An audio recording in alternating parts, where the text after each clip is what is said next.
They came with wine, they came with drinks, they came with love. And still, none of them ever returned for Oma. Her name was whispered more than it was called, not because she did wrong, but because no one could understand why.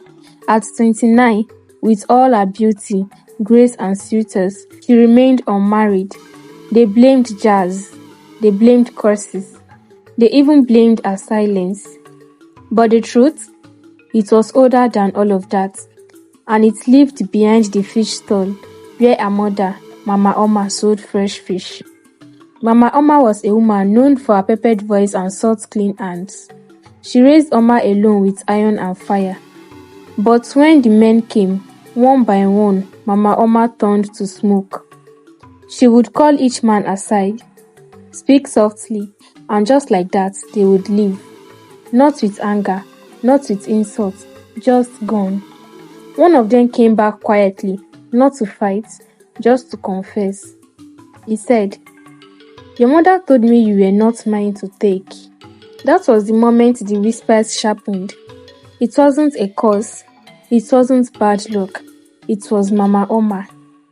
Oma wept for 3 nights. Then one morning, she sat with her mother and asked, "Mama, why don't you want me to go?" Her mother said nothing. She cleaned her knife, sprinkled salt over fish, then stared at the wet floor. And softly she said, "Because you are not supposed to leave." Oma laughed, thinking it was one of her mother's usual riddles. But Mama Oma continued. "You were never meant to be born," she said. "I begged for you. I fasted for you. I cried until my womb felt like dust. Then I met a man who wasn't fully a man. He came from across the river, a place the living doesn't cross.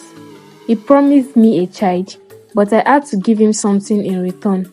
I promised him that if he gave me a daughter, she would never belong to the world, never marry, never leave, never walk through the door with a bride price behind her." Oma froze. The air shifted. The fish water spilled from the basin like it understood something human.